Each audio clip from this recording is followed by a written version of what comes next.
யோசுவாவின் புஸ்தகம் 1ஆம் அதிகாரம் 7ஆம் வசனம். யோசுவா 1ஆம் அதிகாரம் 7ஆம் வசனத்தை நாம் தியானிப்போம். என் தாசனாகிய மோசே உனக்கு கற்பித்த நியாயப்பிரமாணத்தின்படியெல்லாம் செய்ய கவனமாயிருக்க மாத்திரம் மிகவும் பலங்கொண்டு திடமனதாயிரு. நீ போகும் இடமெல்லாம் புத்திமானாய் நடந்து கொள்ளும்படிக்கு அதை விட்டு வலது இடதுபுறம் விலகாதிருப்பாயாக. அல்லேலூயா. கிறிஸ்துவுக்குள் பிரியமான என் அன்பு கர்த்தருடைய பிள்ளைகளே, இன்றைய நாளிலே கர்த்தர் மோசேயின் மூலமாக யோசுவாவுக்கு சொல்லப்பட்ட வார்த்தைகளை நாம் தியானித்துக் கொண்டிருக்கிறோம். இந்த வார்த்தை என்ன சொல்லுகிறது, மோசே என்ன சொல்லுகிறான் என்பதை நாம் கவனிக்க வேண்டும். மோசே தேவனால் தெரிந்து கொள்ளப்பட்ட தேவ மனுஷன். தேவனுடைய ஜனங்களை வழிநடத்தும்படியாக அழைக்கப்பட்ட தேவ மனுஷன். ஒன்று, அவன் தெரிந்து கொள்ளப்பட்டவன். இரண்டாவதாக அவன் அழைக்கப்பட்டவன். மூன்றாவதாக அவன் முன்குறிக்கப்பட்டவன். நான்காவதாக அவன் அபிஷேகம் பண்ணப்பட்டவன். அல்லேலூயா. ஆகவே இந்த மோசையோடு கூட இருந்தது யார் என்றால் யோசுவா, காலேப். இந்த யோசுவா, காலேப் மோசையோடு கூட இருந்து கர்த்தருடைய ஊழியத்தை செய்தவர்கள். அந்த மோசையோடு இருந்த யோசுவாவுக்கு கர்த்தர் சொல்றார். என்ன சொல்றார்? என் தாசனாகிய மோசே உனக்கு கற்பித்த நியாய பிரமாணத்தின்படி எல்லாம் செய்ய கவனமாயிருக்கும்படி. என்ன பிரமாணம்? வேதத்துல நிறைய பிரமாணம் இருக்கு. அதுல நியாய பிரமாணம் இஸ்ரவேலருக்கு மிக முக்கியமானது. நியாயப்பிரமாணம் அப்படின்னா அடுத்தது அதுக்கு நமக்கு கிடைச்சது என்னன்னா கிருபையின் பிரமாணம். பழைய ஏற்பாட்டு ஜனங்களுக்கு, இஸ்ரவேலருக்கு கொடுக்கப்பட்டது நியாயப்பிரமாணம். ஆனால் புதிய ஏற்பாட்டு ஜனங்களுக்கு கொடுக்கப்பட்டது கிருபையின் பிரமாணம். பழைய ஏற்பாடு, புதிய ஏற்பாடு. இஸ்ரவேலர் ஆவிக்குரிய இஸ்ரவேலர், மாம்சத்தின்படி பிள்ளைகள், வாக்குத்தத்தத்தின்படி பிள்ளைகள். அப்போ நமக்கு கொடுக்கப்பட்ட வார்த்தையை நாம் சிந்தித்து அதன்படி நடக்க வேண்டியது அவசியமா இருக்கு. யோசுவாவுக்கு கர்த்தர் சொல்றார், மோசே உனக்கு கற்பித்த நியாயப்பிரமாணத்தின்படி செய்ய நீ என்ன எப்படி இருக்கணும்? கவனமா இருக்கணும். இன்றைக்கு மனித வாழ்க்கையில கவனக்குறைவு அதிகமா இருக்கு. என்ன இருக்கு? கவனக்குறைவு. வாகனத்துல போற அநேகருக்கு கவனக்குறைவு இருக்கு.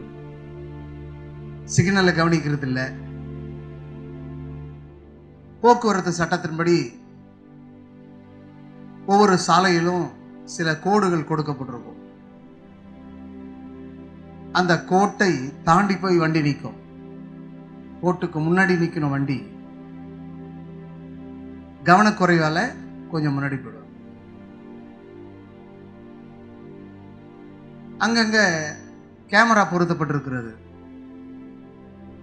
அப்போ அந்த கேமரால வாகன ஓட்டி எப்படி ஓட்டி கொண்டு வராங்க என்றது கண்காணிக்கப்படுகிறது. கவனம் இல்லாமல் போனால் அபராதம். என்ன பண்ணோம்? கவனம் இல்லாமல் போனால் அபராதம். தலைக்கவசம் இல்லை என்றால் அபராதம். வாகனத்தில் 3 பேர் போனால் அபராதம். சிகப்பு விளக்கை மீறி போனால் அபராதம். குடித்துவிட்டு வாகனம் ஓட்டினால் அபராதம். செல்போன் பேசிக்கொண்டு வாகனத்தை ஓட்டிக்கொண்டு போனால் அபராதம். இப்படி அபராதம் விதிக்கப்பட்டும் அநேகர் கவனக்குறைவால் என்ன செய்யறாங்க? கவனக்குறைவால் சிக்கி தவித்துக் கொள்றார்கள். அநேகர் கவனக்குறைவால் ரயில்வே கிராஸ் கேட் போட்டிருக்கோம், ஆனா அதை கிராஸ் பண்ணி உள்ள போவோம். கேட்டு திறந்தாதான் போகணும். அதை கிராஸ் பண்ணி போனா அபராதம். ரயில் நிலையங்களிலே அங்கேயும் கேமரா பொருத்தப்பட்டிருக்கிறது. அங்கேயும் ரயில்வே காவலர்கள் கண்காணித்துக் கொண்டிருக்கிறார்கள். ஆகவே கவனக்குறைவால் அநேகர் பல காரியங்களிலே சிக்கிக் கொள்கிறார்கள். சில வீடுகளிலே சில பெண்கள் தன்னுடைய கேஸ் பயன்படுத்தக்கூடியவர்கள் கவனக்குறைவால் அதை வச்சுட்டு போய் மற்ற வேலையை செஞ்சுட்டு இருப்பாங்க. வச்சுட்டு இருந்த என்ன வைத்தார்களோ அதை மறந்து போய் வேலை செய்திருப்பாங்க. கொஞ்ச நேரத்தில் தீந்தி போயிட்டு இருக்கும். சில நேரங்களில் கேஸ் லீக் ஆயிடும். அதனால சில ஆபத்துக்கள், சில விபத்துக்கள். கேட்டா மறந்து விட்டேன், கவனம் இல்லை. அநேக காரியங்கள்ல கவனக்குறைவா இருக்கிறதுனால அநேக இழப்புகள். ஆகவே கவனமாக இருக்க வேண்டும். பிள்ளைகளை குறித்து கவனமாக இருக்க வேண்டும். குடும்பத்தை குறித்து கவனமாக இருக்க வேண்டும். ஆவிக்குரிய ஜீவியத்தை குறித்து கவனமாக இருக்க வேண்டும். இன்றைக்கு அநேகருடைய வாழ்க்கையில கவனக்குறைவால் இருக்கிறதுனால தேவ ஆசீர்வாதங்களை பெற முடியாமல் இருக்கிறார். காலையில எழுந்து ஜெபிக்கிறது இல்லை, கேட்டா மறந்துட்டேன். காலையில் எழுந்து வேதம் வாசிக்கிறது இல்லை, என்ன செஞ்சுட்டேன், ஞாபகம் இல்லை. அநேகருக்கு கவனக்குறைவு. கடவுளுடைய காரியங்களில் நீங்கள் கவனமாக இருப்பீர்களானால் ஆசீர்வாதம் பெற முடியும், விடுதலை பெற முடியும், சுகமாக முடியும், ஆரோக்கியமா இருக்க முடியும். நீங்க கவனமாக இருக்க வேண்டியது அவசியமா இருக்கிறது. ஆகவேதான் மோசே உனக்கு கற்பித்த நியாயப்பிரமாணத்தின்படி நீ கவனமா இருக்க வேண்டும். யோசுவாவுக்கு கர்த்தரே பேசுறார். இன்றைக்கும் கூட என் மூலமாக கர்த்தரே உங்களோடு பேசுகிறார். என் மூலமாக ஆவியானவர் உங்களோடு பேசுகிறார். ஆவியானவர் சொல்கிறதை காதுள்ளவன் கேட்க கடவன். அல்லேலூயா. அந்த வசனத்துல எவ்வளவு அழகா தெளிவா போட்டிருக்கு.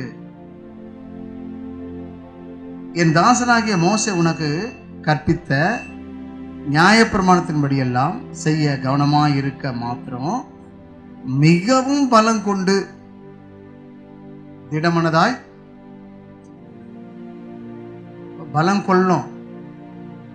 சுத்த ஆவியான இடத்தில் வரும்போது நீ பலம் கொள்ள முடியும். வேதத்தை வாசிக்கும் போது நீங்கள் பலம் கொள்ள முடியும். ஜெபிக்கும் பொழுது நீங்கள் பலம் கொள்ள முடியும்.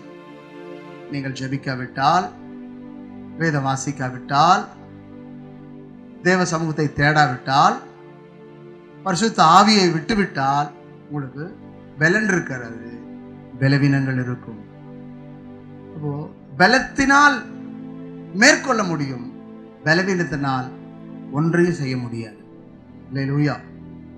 ஆகவே நீங்கள் பலமுள்ளவர்களாய் மாற வேண்டும். எப்படி மாற முடியும்? தேவ சமூகத்திலே காத்திருக்கும் போது பலனடைய முடியும். அந்த மேல் வீட்டிலே அவர்கள் காத்திருந்தார்கள். ஆகவே அவர்கள் பலனடைந்தார்கள். ஆகவே நீங்களும் நானும் கிடைக்கிற நேரத்தில் நாம் காத்திருந்து ஜெபிப்போமானால் பலனடைவோம். பரிசுத்த ஆவிக்குள் இருப்போமானால் பலனடைவோம். வேதத்தை வாசித்து அதை தியானம் செய்வோமானால் பலனடைவோம். ஆகவே எதையும் மேற்கொள்ள வேண்டுமானால் பலன் இருந்தால்தான் மேற்கொள்ள முடியும். ஆகவே நம்முடைய நம்பிக்கை யார் மீது இருக்க வேண்டும்? நம்மை படைத்தவர் மீது, பரிகாரியான கடவுள் மீது நம்பிக்கை இருக்க வேண்டும். பலம் கொண்டு திடமனதாரு. ஜெபிக்கும் போது ஒரு பலம் வருது, வசனத்தை கேட்கும் போது ஒரு பலம் வருது. ஆமென் சொல்லுங்க. அப்போ இந்த பலத்தோடு இருந்தால் நீ திடமனதா இருக்கணும். கர்த்தர் என் கூட இருக்கிறாரு, அவர் என்னை விடுவிப்பாரு, அவர் என்னை குணமாக்குவாரு, அவர் என்னை பாதுகாப்பாரு, அவர் என்னை காத்துக்கொள்வார்ன்ற திடமனது வேணும். ஆமென். அந்த திடமனது இல்லை என்றால் மருத்துவமனையில் தான் இருக்கணும். திடமனது இருந்தா வீட்டில் தான், திடமனது இல்லை என்றால் வீட்டில் தான் இருக்கணும். ஆகவே திடமனதா இருந்தால் எல்லாவற்றையும் மேற்கொள்ள முடியும். நெகேமியாவுக்குள்ள ஒரு தைரியம் இருந்தது. ஆகவே தான் இடிந்து போன அலங்கத்தை எல்லாம் கட்டி எழுப்பினான். ஆகவே உங்கள் வாழ்க்கையில் நீங்கள் எதெல்லாம் இழந்து இருக்கிறீர்களோ அதெல்லாம் பெற்றுக்கொள்ள வேண்டுமானால் நீங்கள் திடமனதாக இருக்க வேண்டும். கர்த்தருக்குள் பலனாய் காணப்பட வேண்டும். அல்லேலூயா. அவர்தான் கர்த்தர் யோசுவாவுக்கு சொல்லுகிறார், திடமனதாயிரு. நீ போகும் இடமெல்லாம், நீ போகும் இடமெல்லாம் சொல்லுங்க, புத்திமானாய் நடந்து கொள்ளும்படிக்கு. நீ போகும் இடமெல்லாம், ஒருவேளை உன்னுடைய அலுவலுக்கு போகலாம், ஒருவேளை உன்னுடைய கல்லூரிக்கு போகலாம், அல்லது ஏதோ ஒரு நிகழ்ச்சிக்கு போகலாம், ஏதோ ஒரு தேவையோடு போகலாம். ஆனால் எங்கே போனாலும் நீ போகும் இடமெல்லாம் எப்படி நடந்துக்கணும்? புத்திமானாய் நடந்து கொள்ள வேண்டும். அநேகர் புத்தியினமாய் நடந்து கொள்றாங்க. நம்ம எப்படி நடந்து கொள்ளும்? புத்திமானாய். அப்படின்னா என்ன அர்த்தம்?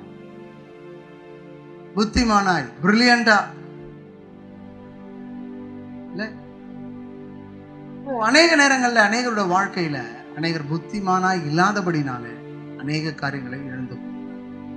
புத்தியுள்ள ஸ்திரீ வீட்டை கட்டுகிறாள், புத்தி இல்லாதவளோ அதை என்ன பண்றாங்க? இடித்து போடுகிறார். சிம்சோன் புத்தி இல்லாமல் செய்து விட்டான். ஆகவே அவன் கண்கள் இழந்து போனான், அவனுடைய கொடுக்கப்பட்ட ஊழியத்தை இழந்து போனான், கடைசியில் தன்னுடைய உயிரையே இழந்து போனான். புத்தியினமாய் செய்கிற காரியம். தாவீது தன்னுடைய வாழ்க்கையில புத்திமானாய் நடந்து கொண்டான். எப்படி நடந்து கொண்டானா? புத்திமானாய் நடந்து கொண்டான். 1 சாமுவேல் புத்தகம் 18:14 சொல்லப்பட்டிருக்கிறது, தாவீது புத்திமானாய் நடந்தான். கர்த்தர் அவனோடு கூட, அவன் செய்கைகள் எல்லாம், அவனுடைய செயல் எல்லாம் அவன் எப்படி இருக்கிறான்னா புத்திமானா இருக்கிறான். இப்போ நீங்க உங்க செயல்ல நீங்க எப்படி இருக்கிறீங்க? நீ செய்யற வேலையில எப்படி இருக்கிறீங்க? புத்திமானா இருக்கிறீங்களா இல்ல புத்தியினமா இருக்கிறீங்களா? இல்ல அநேக விஷயங்களை இழந்து போறீங்க. சந்தோஷத்தை இழந்துறீங்க, சமாதானத்தை இழந்துறீங்க, ஆசீர்வாதத்தை இழந்துறீங்க. காரணம் புத்தியினமா செய்கிறதுனால. அவன் செய்கைகள் எல்லாம் புத்திமானாய் நடந்து கொண்டான். கர்த்தர் அவனோடு கூட இருந்தார். அப்படி என்றால் உங்களோடு கர்த்தர் இருக்கிறாரா? உங்களுக்குள்ள கர்த்தர் இருக்கிறாரா? ஒன்று, உங்களோடு கர்த்தர் இருக்கிறாரா? உங்களுக்குள்ளே கர்த்தர் இருக்கிறாரா? தாவீதுக்குள்ள கர்த்தர் இருந்தார். தாவீதின் மேல இருந்தார், தாவீதுக்குள்ள இருந்தார், தாவீது கூட இருந்தார். அல்லேலூயா. என் கூடவே இருன்னு பாடிடலாம் ஈஸியா. கூடவே இருக்கணும்னா நாம எப்படி இருக்கணும்? பரிசுத்தமா இருக்கணும், உண்மையா இருக்கணும், கடவுளுக்கு பயந்து இருக்கணும். அப்பதான் கடவுள் என்ன பண்ணுவாருங்க? நம்ம கூட இருப்பார். பரிசுத்தமா இருக்கிறான், ஆகவே அவனோடு இருக்கணும். அவ பரிசுத்தமா இருக்கிறா, அதனால அவ கூட இருக்கணும். அவ உண்மையா இருக்கிறா, ஆகவே அவ கூட இருக்கணும். அவ எனக்கு பயந்து நடக்கிறா, ஆகவே நான் அவ கூட இருப்பேன். அல்லேலூயா. தாவீதோடு கூட கடவுள் கூட இருந்தார். கூட இருந்ததுனாலதான் அவன் பெலிஸ்தியர்களை ஜெயித்தான். முதல் பெலிஸ்தனை ஜெயித்தான், இரண்டாவது பெலிஸ்தியர்களை ஜெயித்தான். அப்ப தாவீது ஜெயம் பெற்றதுக்கு காரணம், வெற்றி பெற்றதுக்கு காரணம் என்ன என்றால் கர்த்தர் கூட இருந்தார். யார் கூட இருந்தது? சொல்லுங்க. கர்த்தர் கூட இருந்தார். அப்போ உங்க வாழ்க்கையில கர்த்தர் கூட இருக்கணும், ஆகவேதான் உங்க வாழ்க்கை வெற்றி பெற முடியும். உங்க கல்வியில கடவுள் கூட இருக்கணும், அப்பதான் என்ன செய்ய முடியும்? உங்க கல்வியில நீங்கள் வெற்றி பெற முடியும். உங்க தொழில்ல கர்த்தர் உங்களோடு கூட இருந்தார்னா உங்கள் தொழில் ஆசீர்வதிக்கப்படும். இன்றைக்கு அநேக தொழில் ஆசீர்வதிக்கப்படலை. காரணம் என்ன? கர்த்தர் இல்லை. யார் இல்லை? வசனம் சொல்றது, கர்த்தருடைய ஆசீர்வாதம் ஐஸ்வர்யத்தை தரும், அதனோடு அவர் வேதனையை கூட்டார்.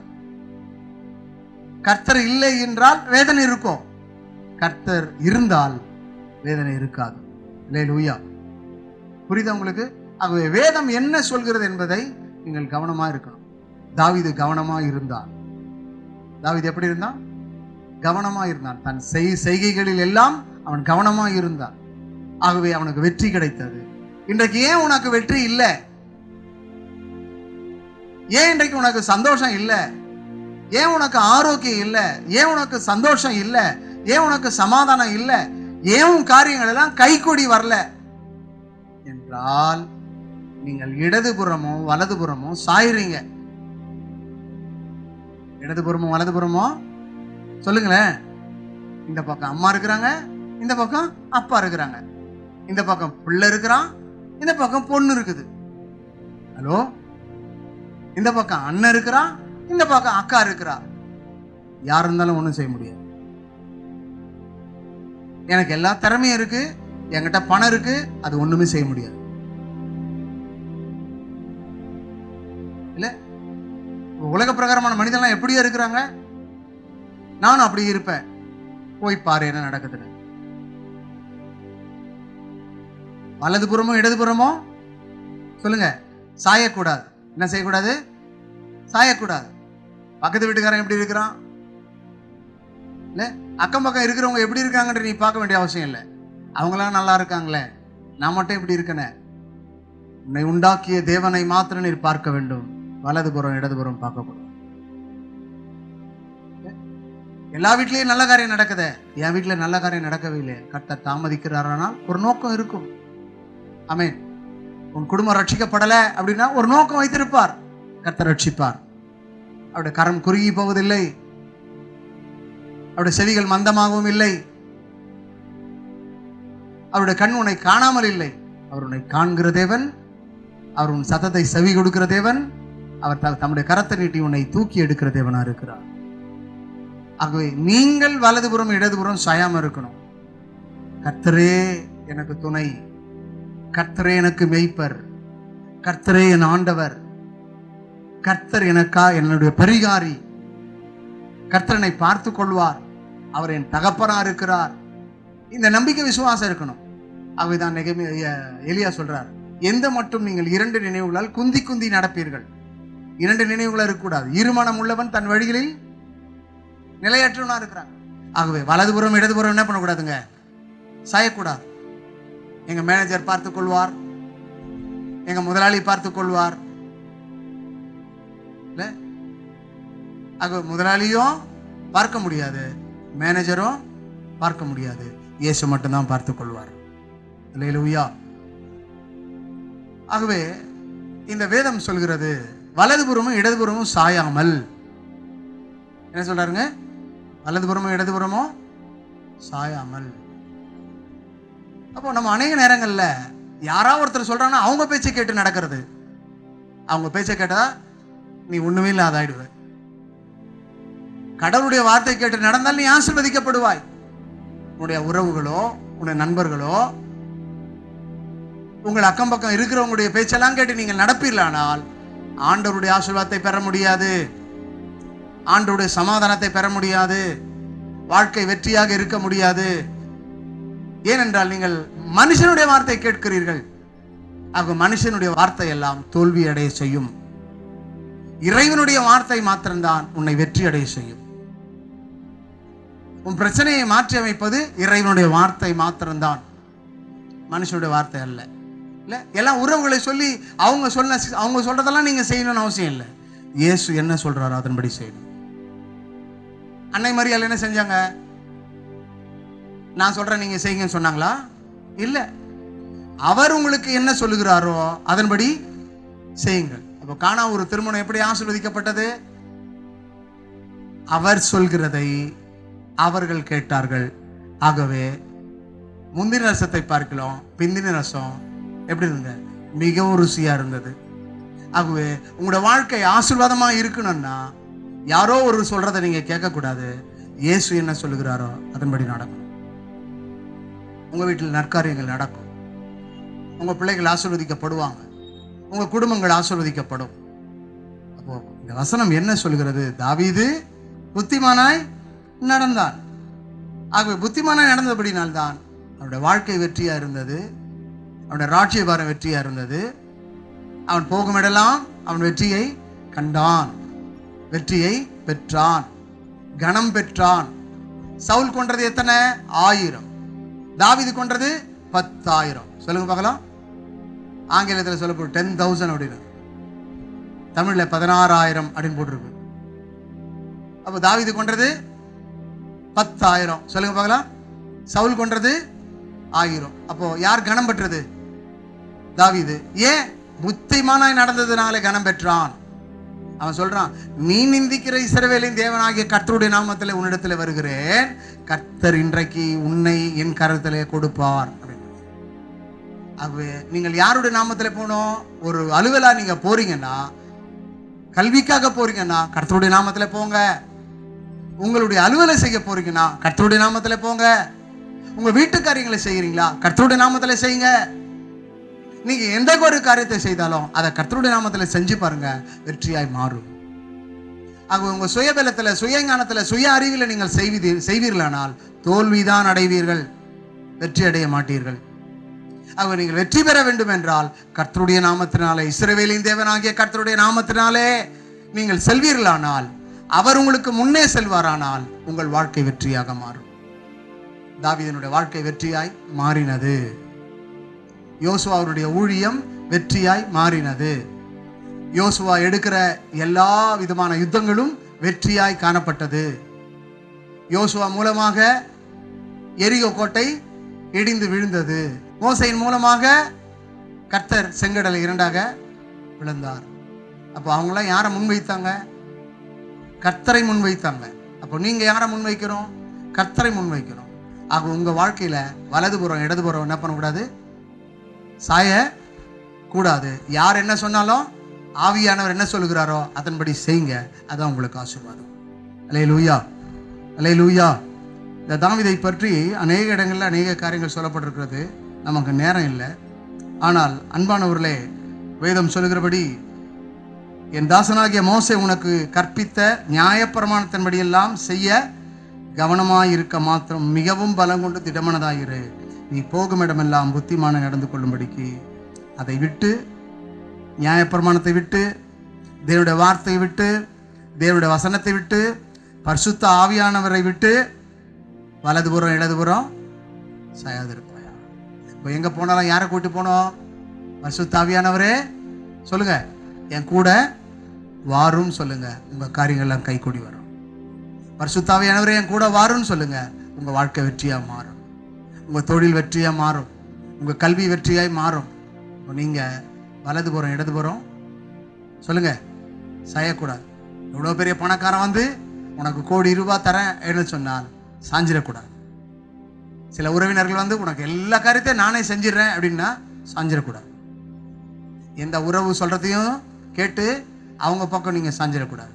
பிசாசு அநேகரை வஞ்சிக்கிறான்.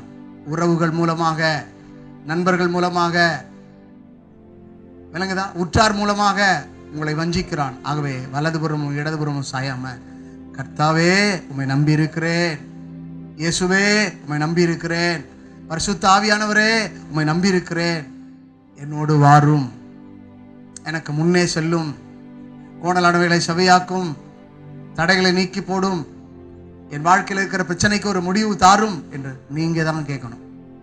நீங்க கேட்டு வலதுபுறம் இடதுபுறம் சாயாம லக்கை நோக்கி போவீர்களானால், அவரையே சார்ந்து கொள்வீர்களானால், அவரையே நம்பி இருப்பீர்களானால் உங்கள் வாழ்க்கை ஜெயமாக, ஆசீர்வாதமாக, மகிழ்ச்சியாக மாறும்.